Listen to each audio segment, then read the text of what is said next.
단군 민족의 역사를 왜 성경에서 찾아야 하는가? 한민족의 뿌리 역사를 논하면서 삼국유사를 빼놓을 수 없는 것은 여기에 우리 민족의 시조, 단군 왕검과 그가 건국한 고조선의 역사가 기록되어 있기 때문이다. 우리나라에 현존하는 최고의 역사서인 삼국사기에는 단군에 관한 내용이 하나도 없지만 삼국유사의 짧은 신화 속에 단군 조선의 기록이 남아있기에 실로 한민족의 정체성을 알 수 있는 중요한 역사 자료가 된다. 곧 삼국유사가 있기 때문에 한민족의 뿌리 역사를 찾을 수 있고 한민족이 곧 단군민족의 후손임을 주장할 수 있는 것이다. 고대 역사 기록이 부족한 우리의 현실에서 좀 더 자세한 역사를 알고자 중국의 역사서를 뒤져보고 인용하고 있으나 거기에도 단군 왕검이라는 이름은 그 어디에도 찾아볼 수 없다. 사마천이 쓴 사기에도 중국 은나라 말기의 사면 중에 한 사람인 기자의 이름과 조선이라는 단어가 있을 뿐이다. 그런데 삼국유사의 기자가 단군 조선의 역사를 계승한 사람이라고 우리 역사의 첫머리에 인용하고 있는 것은 무엇인가 크게 잘못된 역사 도입이라 말하지 않을 수 없다. 이에 대하여 일제강점기 최남선 선생의 단군론과 신채호 선생의 조선상고사에도 기자 조선의 존재와 성립에 대하여 부정적인 견해를 밝히고 있다. 그리고 현대 사학자들도 이와 같은 견해를 가지고 있으며 본서에서도 최남선 선생과 신채호 선생이 역사관에 비중을 두고 그분들의 저서를 참고하여 고조선사를 분석하고자 한다. 나아가 단군민족의 뿌리 역사를 밝힘에 있어서 미흡한 부분을 동양의 좁은 역사의 울타리에서 벗어나 동서양 세계사의 기원을 이루고 있는 성경 속에서 인류사의 갈래와 역사 발전 과정을 찾아보고자 한다. 우리 신화의 역사에서 미흡한 부분이란 삼국유사와 최근에 널리 읽히고 있는 환단고기 삼성기전에 기록된 석유환국의 역사와 환인의 서자 환웅의 정체성을 논함에 있어서 그들이 살았다는 하늘나라의 개념을 공중 하늘나라가 아니라 고대 사람들이 삼신 하나님을 믿고 살았던 지역에서 찾아야 한다고 본다. 단군민족은 일찍이 삼신을 숭배하는 신앙사상과 사람이 곧 하나님이라는 인내천 사상을 바탕으로 홍익인간 제세이화의 고도의 정신문명과 통치 철학을 가진 민족임을 알 수 있다. 성경에도 삼위일체 하나님의 신앙사상과 사람이 곧 하나님의 자녀요 신이라고 하는 인내천 사상이 기록되어 있다. 그리고 고대로부터 전해오는 우리 전통 문화의 원형을 성경에는 상세하게 기록하고 있다. 후에 상세히 논하겠지만 몇 가지 예를 들자면 성경 창세기에는 시바지 제도, 대릴 사위제, 형사취수 제도 등의 결혼 풍습이나 높은 산에 올라 하늘에 제사 지내고 죽은 자를 위하여 굵은 삼배옷을 입고 오래도록 애국하며 향과 부장품을 넣고 염하는 풍속 등을 살펴볼 수 있다. 무엇보다도 가장 중요한 것은 오랜 세월을 떨어져 있어도 부모를 호칭하는 애비, 애미, 임이라는 말과 많은 언어가 서로 같다는 점이다. 따라서 성경이 전하는 고대 이스라엘 민족의 기본 신앙사상과 전통 문화 풍속이 한민족 고대사에 전하는 신앙사상과 전통 풍속이 같은 뿌리라는 것을 확인할 수 있다.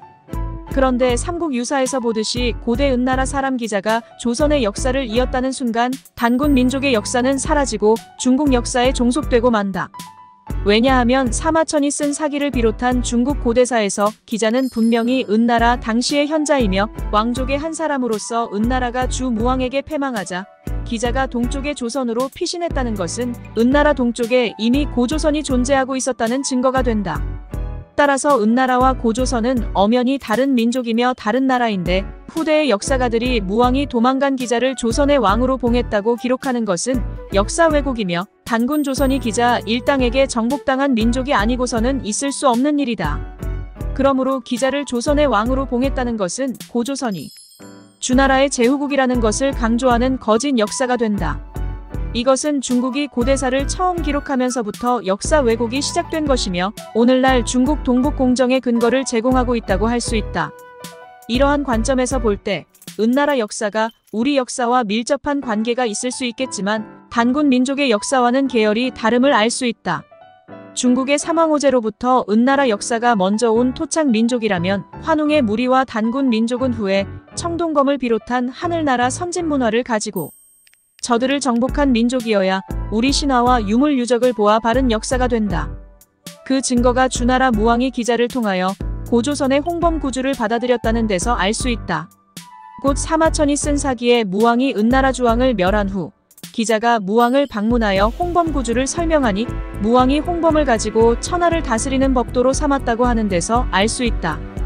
홍범구주의 대강은 중국의 서전과 한나라 예문지에도 기록되어 있는데 그 첫째가 오행이며 둘째 경호사, 셋째 농용팔정, 넷째 협용오기, 다섯째 건용황극, 여섯째 이병삼떡, 일곱째 명용계의, 여덟째 염용서징, 아홉째 향용오복 위용육극이다.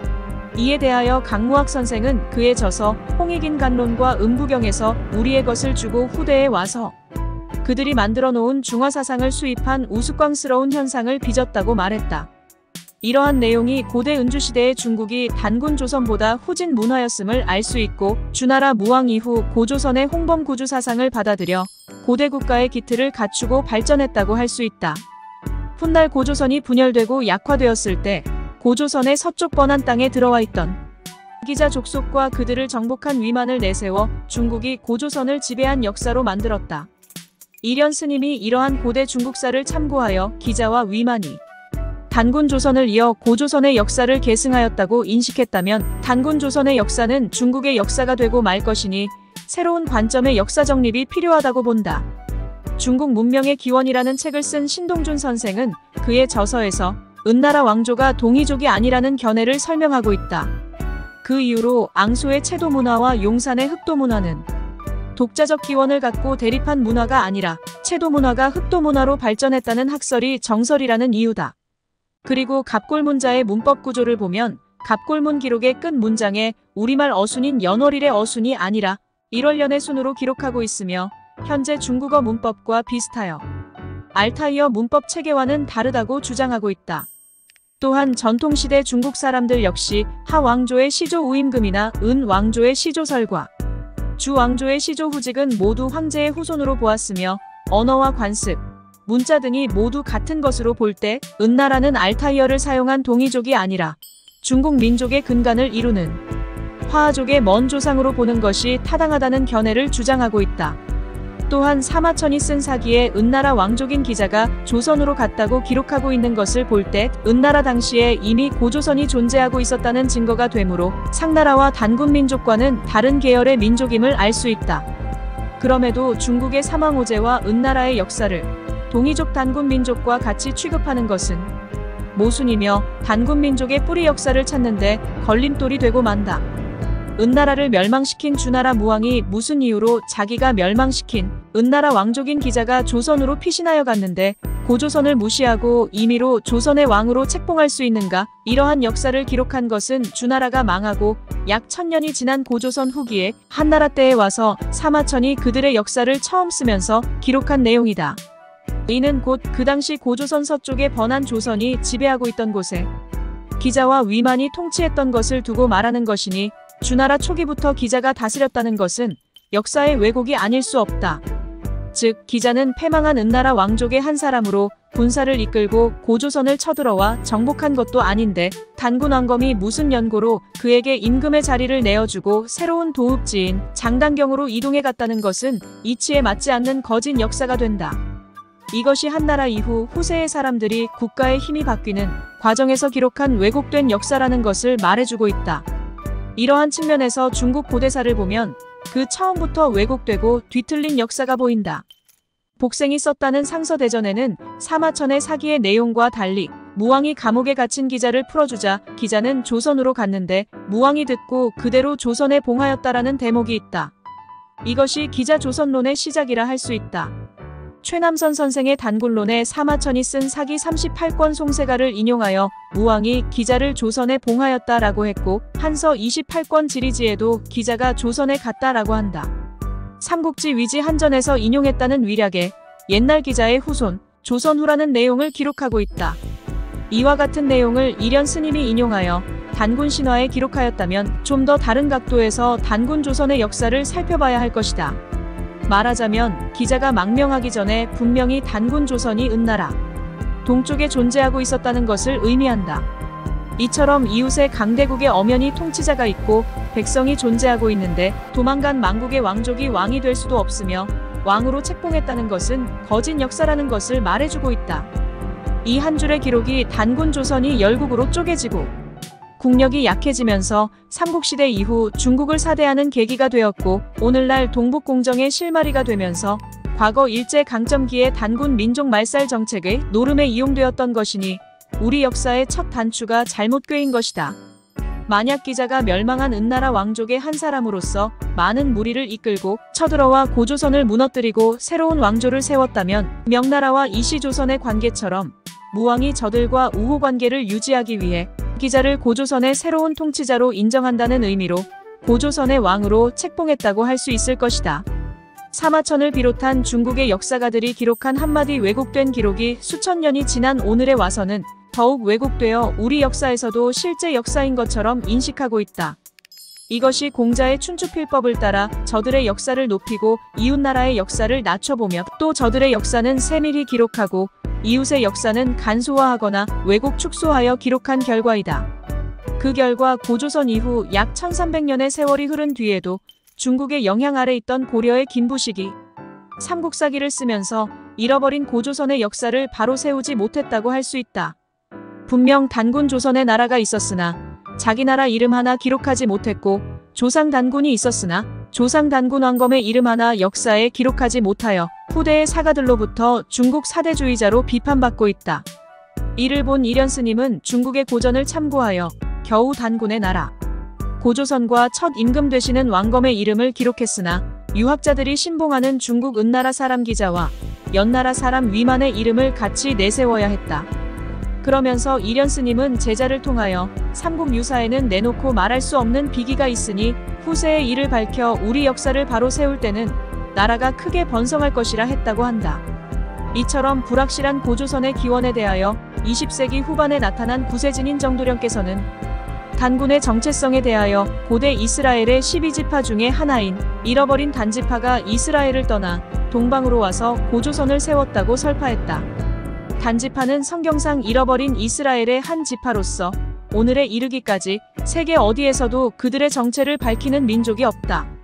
단지파가 단군 민족이라는 것을 고증하기 위해서는 우리 민족의 고대사와 신화의 기록을 토대로 고고학적 유물과 고대 언어, 문자와 전통 풍속과 민족성을 자세히 검토해봐야 할 것이다. 또 그들이 어느 시점에 어떤 경로를 따라 이동했는지 유적과 유물 속의 DNA 검증을 통하여 과학적 증명이 요구된다.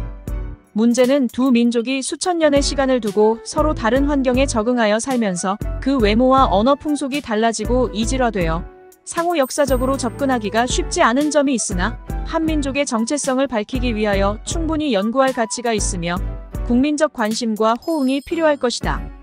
말하자면 환단고기를 번역한 임승국 교수가 말했듯이 역사적 기원이 우리 역사에서 말하는 수미리가 먼저냐 세계사에서 말하는 수메르가 먼저냐 하는 시간적 문제와 서규환국과 서자환웅의 정체성과 그들이 다스렸다는 12환국의 지역을 어떻게 해석하고 접근하느냐 하는 문제다.